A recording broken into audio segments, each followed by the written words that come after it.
بسم الله الرحمن الرحيم. ومن باغ غبدا على أن يرهنه المشتري بالثمن شيئا بغينه فامتنع المشتري من تسليم الرهن لم يجبر عليه وكان البائع بالخيار إن شاء رضي بترك الرهن وإن شاء فسخ البيع. نن د کتاب الرهن اخیری درس تا په دغه سبق شوی میږ نن دا مسله زده کو چې سیک غلام خرڅای په دغه شرط چې مشتری و د بایع څنګه د سامان په تور باندې یو معین شای په رهن شېږي بیا مشتری هغه رهن د تن حواله کوي اس دا مشتری و په رهن حواله کول باندې نه مجبورېږي او بایع ته خوشی دو کده خوشوا د دای هغه رهن پرېږدي دغه سدای ورکو په پیر او کده خوشوا به د بایع فسخ کو البته کچره مشتری دتا سامان د غلام فی الحال ورکو کنا بیا د دای بایع نه فسخ کوي ولیا مشتری د رهن قیمت د تاویر کو رهن قیمت د تاویر کو بیا هغه قیمت د څنګه رهن شي بلا مسله به دا وایي چې مرتهن د برادا ضروری دو چې دای حفاظت د رهن کو په خپل ځون خپل بیبي او د اولاد او خادم خاص د چې هغه د په عیال څخه شامل وي او اس مرتهن کا بیچاره د رهن حفاظت په بل چاو کو چې هغه د په عیال څخه شامل نه وي لیا بل چاته دای د غرهن ودیغات ورکو بیا د هلاک په صورت شوه دای زمين وی د مرتهن او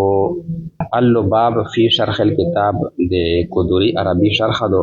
اپ دغه شلی کی چې دا مرتهن کا خپل ځای ویل نه وی او چې د عیال نه وتلاوی بیا اختیا دای نشي حواله کوله د حفاظت ته پورا اختوا به ورکړي و هر کله چې مرتهن پر رهن شه تعدیو کو سو زیادت کو رهن ته نقصان ورسای بیا مرتهن د غصب زمان سره ذمہوار ده د ټول قیمت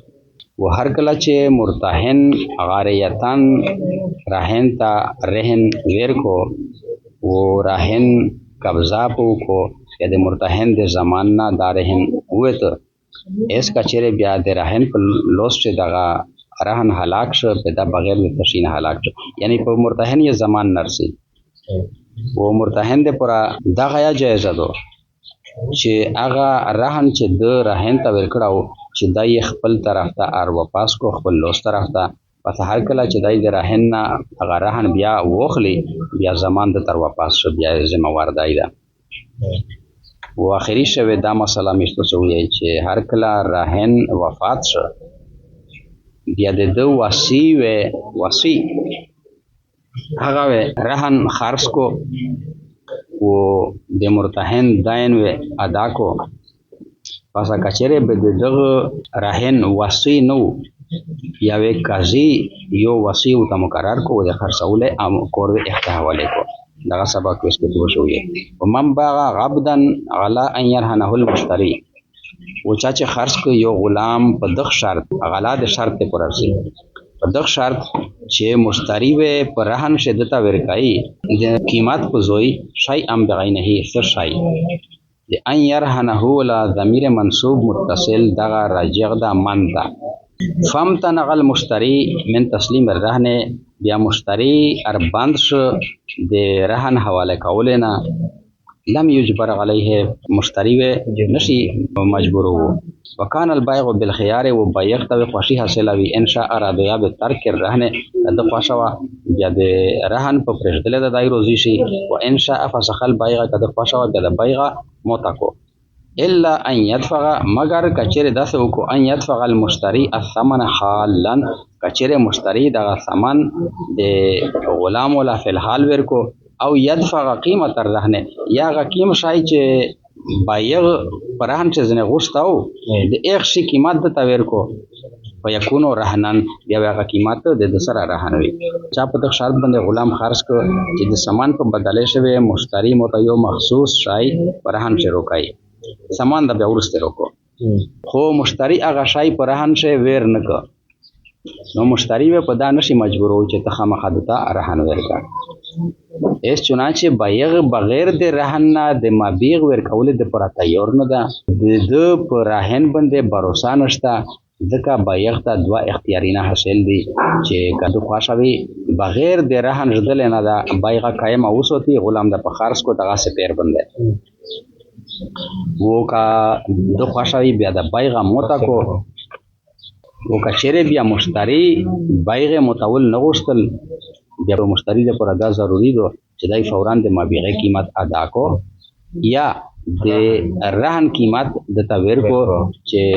هغه پر رهن شک شیر دوشي او بایغه مبیغه د تاویر کو. وللمرتهن و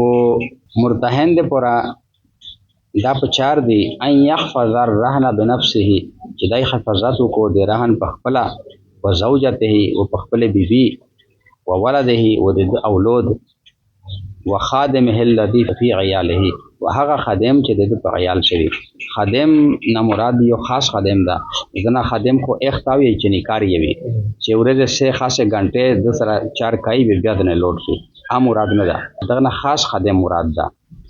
هغه خاص خادم چې وی د ایغ د خروق نان نفقه ذمہوار دای چې بلاوی نو هغه یا به رهن حفاظت کوي شي. دغه خبره دلیل دا ده چې انسان د مختلفو ضرورتو د پر د کیر نه بهر ووزي وخت په وخت، نو ځکه د بچیون د بیبي دغه بیا حفاظت کوي دغه ضرورت پېښېږي. و ان حفظ بغیر من هو فی عیاله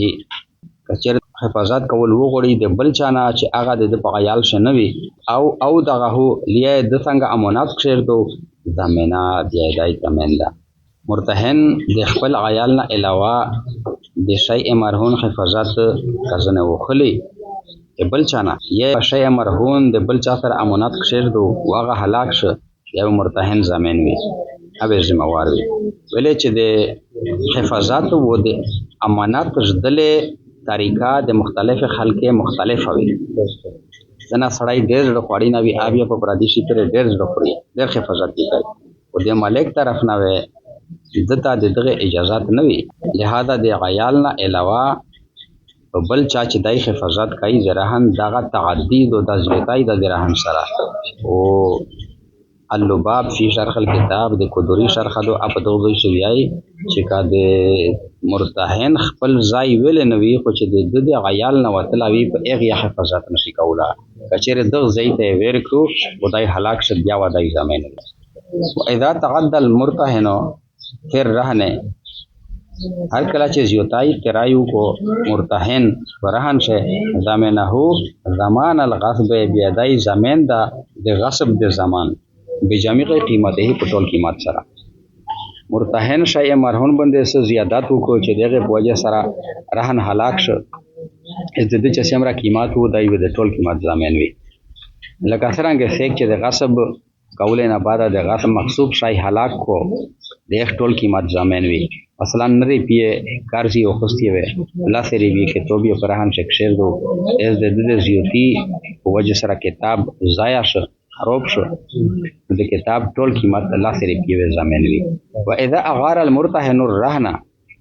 اغار یغیر اغارتن باب افعال لا غاریتن چاته س شی ور کول چاته غاریتن س شی ور کول دغه مقصد د پره چې دای فائدہ نه وخلی بیا اغا شای بیا وتا واپس کای مالک تا مستو سے زمونه سے چانا موټر سایکل وخلی کنا چې زه یو زوی را سپسم د چکلا دای روشي هغه موټر سایکل نه نفع وخلی بیا مالک خپل موټر سایکل درای دغه ته غاریات وی. هر کله چې مرتهن په غاریات شه د شای ورک